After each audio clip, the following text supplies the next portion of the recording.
Welcome to the Romance of the Three Kingdoms podcast. This is episode 99. Last time, Cao Cao was suffering from really bad headaches. One of his advisors recommended that he seek out the miracle healer Hua Tuo, and Cao Cao promptly sent someone to invite the doctor. After checking Cao Cao's pulse, Hua Tuo said, "Your Highness's headaches are caused by a malignant humor inside your skull, where trapped air and fluid are building up. Medicine will do you no good. Here's my recommendation. First, I will give you an anesthesia. Then I will use a sharp axe to cut open your skull to release the trapped air and fluid. Only then will the root cause be eliminated." "Are you trying to kill me?" Cao Cao said angrily. "But your highness, have you not heard about how I treated Guan Yu? He had a poison arrow wound on his right arm. I scraped the poison off his bone, and he showed no sign of fear. So what does your highness have to worry about with such a minor ailment?" "A hurting arm can be scraped, but how can a head be split open?" Cao Cao shot back. "You must be a good friend of Guan Yu's, and you're trying to use this opportunity to avenge him." So Cao Cao had his men arrest Hua Tuo and interrogate him under torture. Now, the novel means to portray Cao Cao as paranoid here, but in all honesty, if I was living in 3rd century China, I would probably have the same reaction to somebody proposing to take an axe to my skull. One of Cao Cao's advisors tried to talk him into letting Hua Tuo go, since he's such a rare talent. But Cao Cao said heck no, and told his men to ratchet up the torture instead. While Hua Tuo was rotting in prison, one of his jailers was a big fan of his and treated him to wine and food every day. Hua Tuo was grateful for his kindness and told him, "I am going to die soon. My one regret is that my medical text, the Book of the Black Bag, will be lost to posterity. I have no way to repay your kindness, so I have written a letter. You can send someone to deliver it to my family, and they will give you the book, and you may carry on my craft." The jailer was delighted. "If I get that book, I will quit this job and dedicate myself to healing the sick so as to spread your virtue," he told Hua Tuo. So Hua Tuo wrote the letter, and the jailer took it to the doctor's hometown, found his family, and got the book from Hua Tuo's wife. He brought it back to prison to show Hua Tuo, who then officially bestowed the book to him. The jailer took the book home and hid it. 10 days later, true to his word, Hua Tuo died in his jail cell. The jailer arranged for his funeral, then quit his job and went home, ready to dive into the medical text and soak up Hua Tuo's knowledge. But when he got home, he found his wife burning the book. By the time the stunned jailer managed to snatch it out of her hands, the book had been reduced to ashes, except for just a couple pages. The jailer angrily cursed his wife, but she told him, "Even if you managed to become as good as Hua Tuo, you would just end up dying in a jail cell, so what is the use of keeping this around?" And that, supposedly, is why Hua Tuo's amazing medical techniques of cutting into people with minimal anesthesia and making them puke up worms did not get passed down through the ages. The only things that did survive were a couple first-year med school level remedies on the 2 pages that did not get burned. Meanwhile, after Hua Tuo's death, Cao Cao's condition continued to deteriorate. At the same time, the political situation with Dongwu and Shu was weighing on his mind as well. Around this time, an envoy from Dongwu arrived with a message, which said, "I, your subject Sun Quan, have long known that the mandate of heaven belongs to your highness. I eagerly await the day when you ascend to the imperial throne. If you would send your generals to crush Liu Bei and pacify the riverlands, then I shall lead my subordinates and offer our land to you in submission." When he read this, Cao Cao laughed out loud, showed the letter to his staff, and told them, "That bastard wants to put me over the fire." Now, there are actually two meanings to this. One is that Sun Quan was trying to put Cao Cao in a precarious situation, metaphorically over a fire. As to what situation that would be, that brings us to the second meaning, and this meaning lies in the symbolism of fire. Now, different dynasties and ruling houses have different symbols, kind of like the sigils of the different houses in Game of Thrones. The symbol for the House of Han happens to be fire.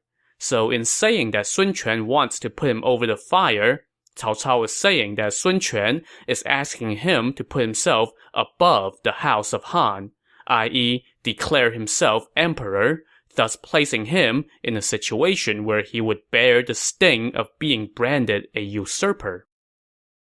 But fire or not, a bunch of Cao Cao's officials now piled on and said, "The House of Han has long been feeble. Your Highness possesses immense accomplishments and virtue. All the people admire you. Right now, Sun Quan is declaring himself your subject. This is a sign of approval from heaven. Your Highness should act in accordance with the will of heaven and the people and ascend to the imperial throne." But Cao Cao just laughed off that suggestion once again. "In my many years of service to the Han, even though some of my merits may have benefited the people, I have already attained the title of king. In reputation and in rank, I have reached the top. How can I dare to wish for more? If the mandate of heaven really does rest with me, then let me be King Wen of Zhou." So let's take a quick detour to explain what Cao Cao means by that last sentence. He's comparing himself to King Wen, the founder of the Zhou dynasty, the first great dynasty in Chinese history, and that lasted about 800 years. But the thing about King Wen that is relevant here is that he was actually never officially king of a dynasty in his lifetime. Even though he had control of most of the empire, he refused to overthrow the old ruling house and instead remained its vassal, at least technically. It was left to his son to take the final step and officially overthrow the old ruling house and start the Zhou dynasty after King Wen had passed on.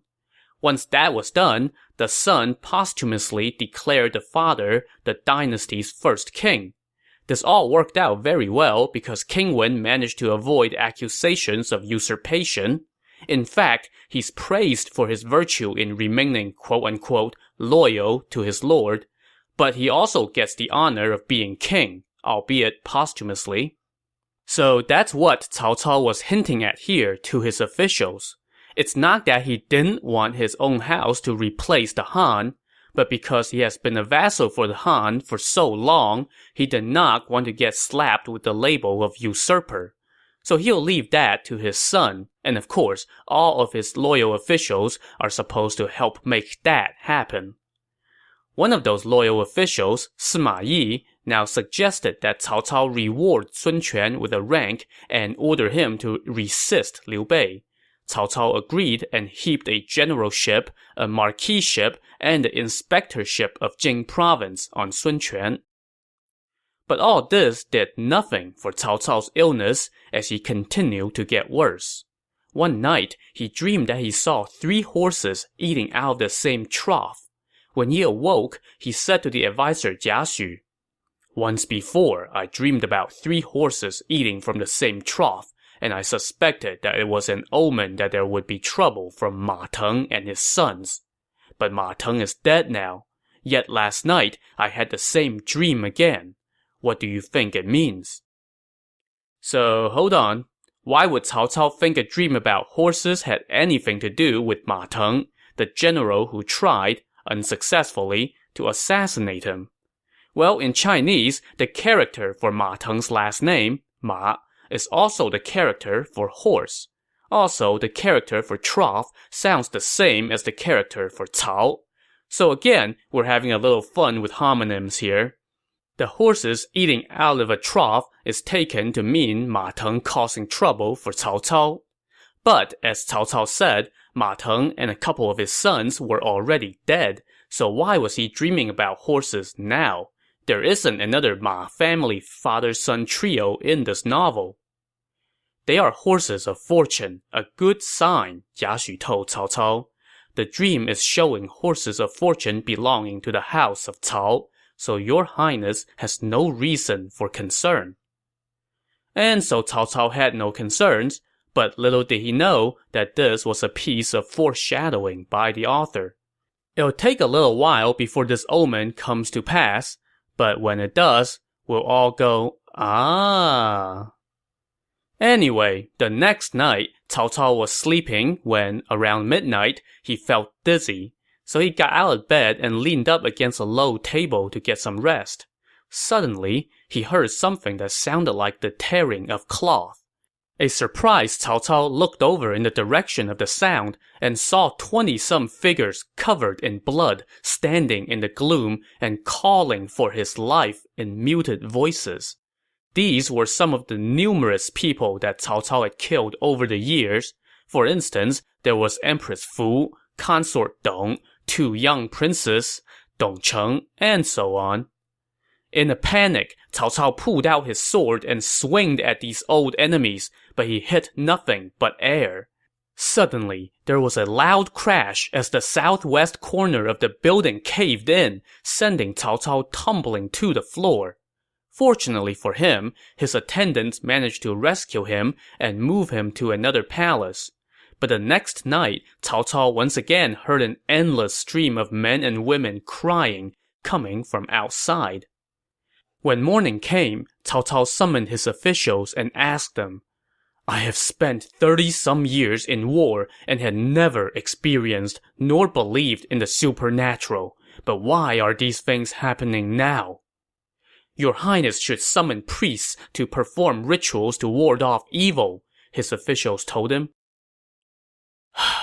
As the sage Confucius said, when you give offense to heaven, to whom can you pray?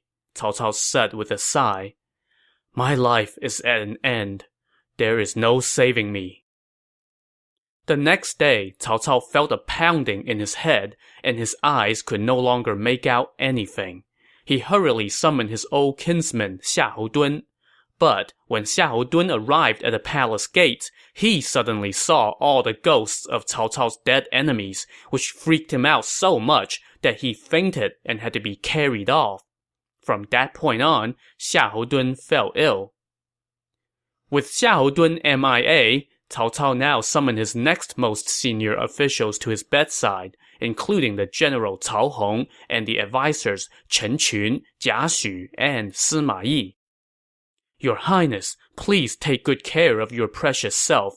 You will recover in no time, they told him. I have crisscrossed the realm for 30-some years, Cao Cao said. All the other heroes have been vanquished, except for Sun Quan and Liu Bei. I am nearing my death and can no longer be with you, so I must entrust my family affairs to you. My first son, Cao Ang, born to my first wife, was killed years ago.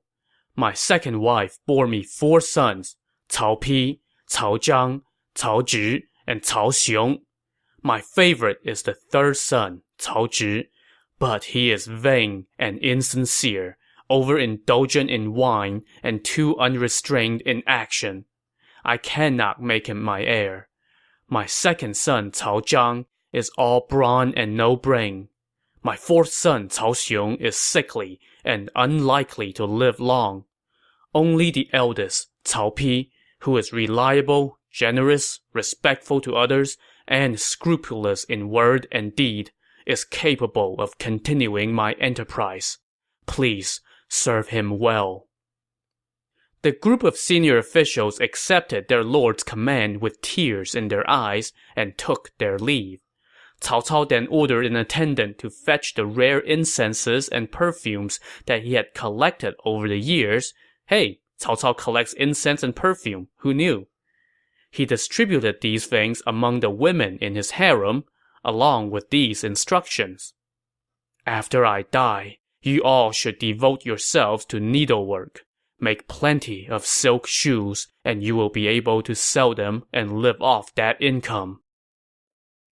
So here's one of those points that the novel just glosses right over in the course of the narrative, but I think it's worth dwelling on for just a minute.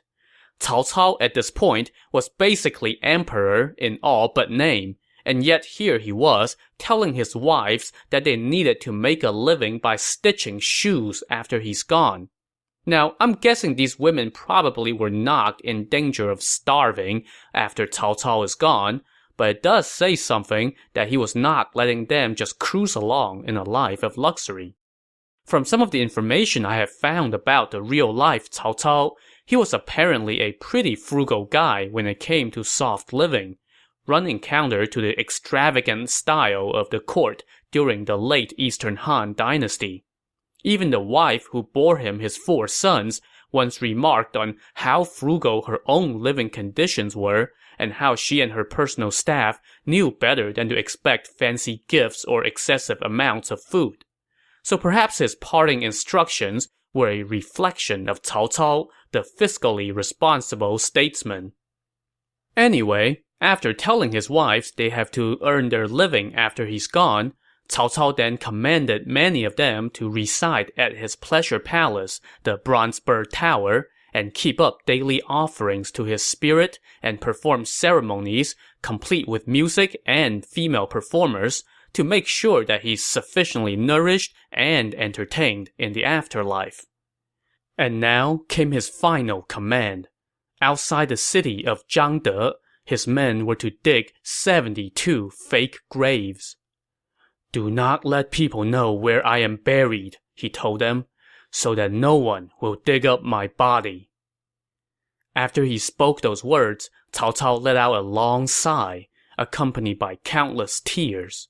Shortly thereafter, he breathed his last at the age of 66, in the year 220.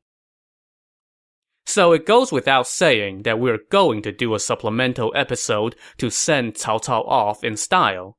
But for now, let's remember him with this poem. From Yejun, the city on the river Zhang, was sure to come a greatly gifted man. In war, a poet, or an artist skilled, perchance a model minister, or son, or famous for fraternal duty shown. The hero who transcends the common scope can't tailor his career to please the world. High merit and great evil, from a single hand, fair honors with foulest crime conjoined. In letters, divine powers, as hegemon, great force, could he tamely blend among the mass? Takes he the field, then is he bold in fight. Would he a mansion build, a palace springs? Here was a man to challenge all tradition. First he rose to hegemon, then to king, but in decline he wept as any child. He can fight no more, fate ordains his lot. Turning to his womenfolk, he has no hope of help. Doling out the rare perfumes, call him not unkind. Alas, great men of old took care in every deed, deserted or in pomp, their purposes held firm. The pedant lightly speaks about the dead. From the grave, they mock his pedant's heirs. So in the course of a little more than 2 episodes, we have killed off 2 major characters, Guan Yu and Cao Cao. Rest assured, they will not be the last. The dying is just getting started, so stay tuned. But for now, there's the matter of Cao Cao's funeral and succession. All of his officials went into mourning, and word of his death was quickly sent to his 4 sons. The officials placed Cao Cao's body in a golden coffin with a silver outer casing and escorted it toward the city of Yejun, where his eldest son, Cao Pi, was located. When Cao Pi heard that his father had died, he wailed and led his officials several miles out of the city, where they kneeled along the roadside to greet Cao Cao's coffin and escort it inside the city. Once inside, the coffin was placed in a side chamber of the palace. The officials all donned mourning clothes and wept bitterly in the main hall.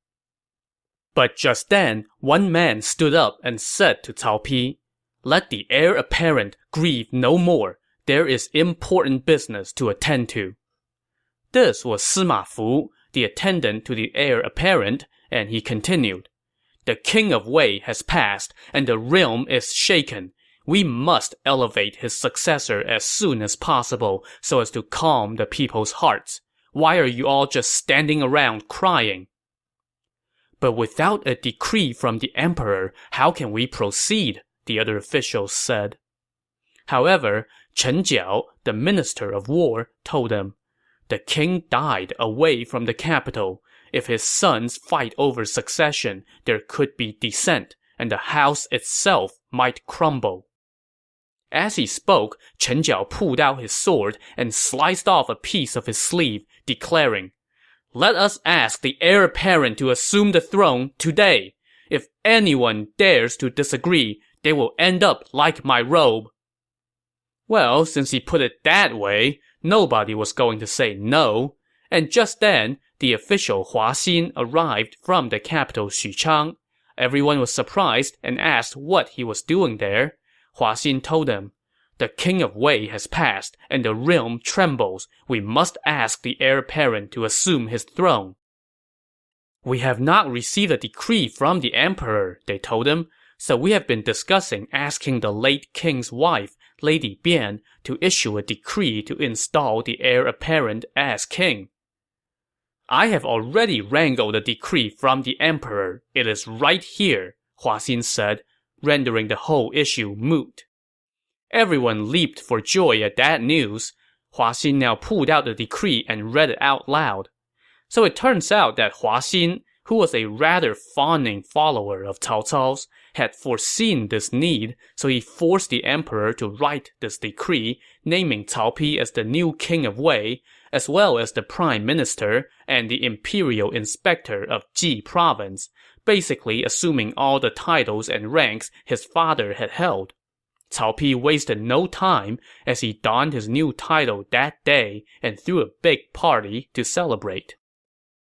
In the midst of this celebration, however, they got word that Cao Pi's second brother, Cao Zhang, was coming this way with an army of 100,000. This sent Cao Pi into a panic. Cao Zhang, if you remember, was the fighter in the family. "My yellow-bearded brother has always been willful, and he is a great warrior," Cao Pi said to his officials. "Since he is coming from so far away with an army, he must be here to fight for the throne. What should we do?" One man stepped forward and said, "Allow me to go see him, and I will deter him with but a few words." This man was Jia Kui, imperial officer first grade. So Cao Pi sent Jia Kui on his mission. When Jia Kui met Cao Zhang outside the city, Cao Zhang asked him, "Where is the late king's seal?" But Jia Kui answered sternly, "Every family has its eldest son, and every state its appointed heir. The late king's seal is not something that you should be asking about." This rebuke silenced Cao Zhang, who never did possess the quickest wit anyway.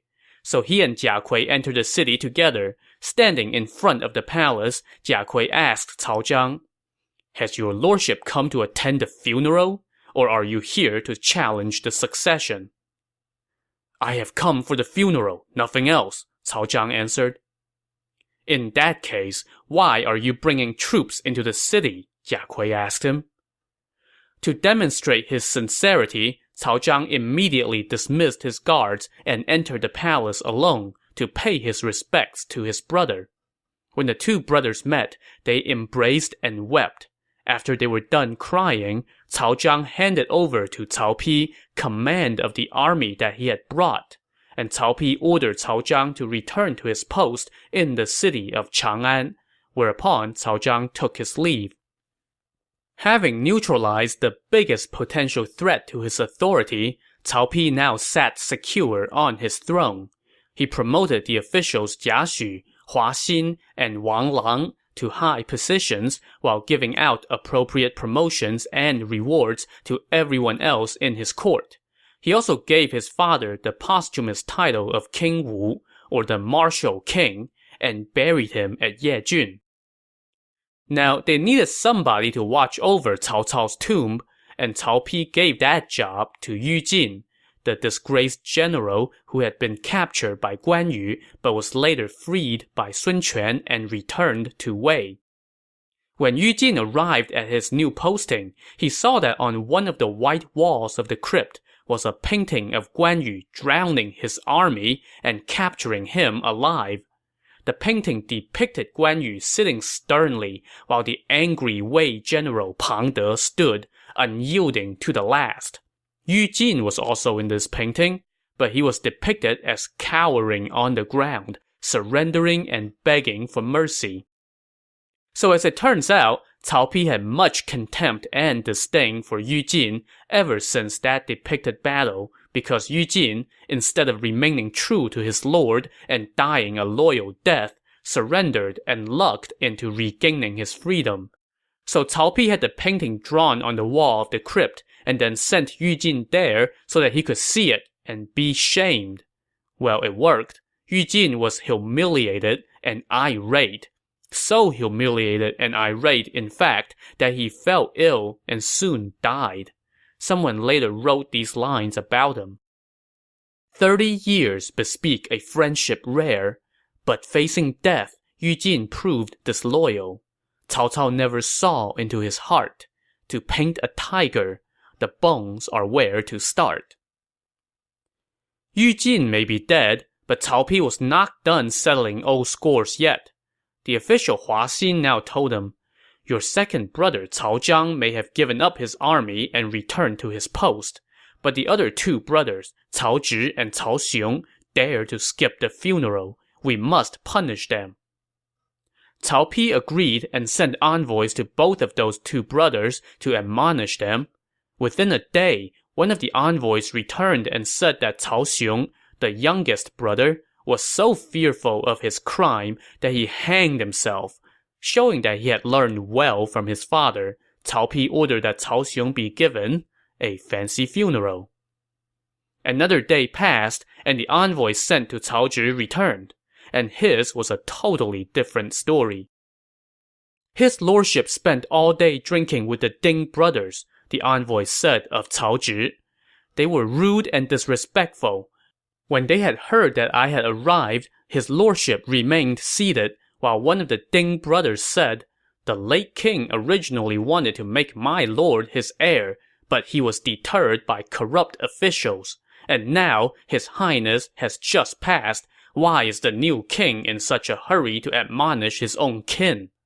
Then the other Ding brother chimed in and said, "My master's intelligence eclipses the world and deserves the throne. And yet he has been denied. A courier like you is too blind to recognize such a talent." That riled up his lordship, and he had the guards beat me and kick me out. Cao Pi was incensed when he heard this, so he immediately ordered the general Xu Chu to lead 3,000 of his personal tiger guard to arrest Cao Zhi and his 1,000 closest friends. So I guess if you ever accepted a Facebook friend request from the guy, you were in trouble. When Xu Chu arrived at his destination, the guards tried to stop him, but Xu Chu cut them down where they stood. After that, no one dared to get in Mad Tiger's way as he stormed into the city and went to Cao Zhi's residence. There, he found Cao Zhi and his entourage passed out drunk. Xu Chu had them all tied up and loaded onto carts. He then arrested all the officials in the city and took them all back to Yejun for Cao Pi to deal with. Cao Pi wasted no time, ordering that Cao Zhi's entourage all be executed. Among this group were many talented scholars and writers, since Cao Zhi himself was a talented scholar and attracted like minds, so this was a great blow to the literati of the time. When it came to dealing with Cao Zhi, however, Cao Pi ran into some difficulties. Their mother, Lady Bian, was already heartbroken when she heard that her youngest son, Cao Xiong, had hanged himself. And now, her third son had been arrested and his entourage executed. When she got that news, Lady Bian rushed over to see Cao Pi, who hurriedly greeted her. "Your brother Cao Zhi is prone to drinking and acting out. Lady Bian said to her son as she wept. He thinks too highly of his own talent and thus acts without restraint. For the sake of your brotherly bond, please spare him. Only then can I die in peace. Mother, I am fond of my brother's talent as well, so how can I bear to harm him? Cao Pi said. I am just trying to curb his temper. Please do not worry. To see how Cao Pi intends to curb his brother's temper, tune in to the next episode of the Romance of the Three Kingdoms podcast. Thanks for listening.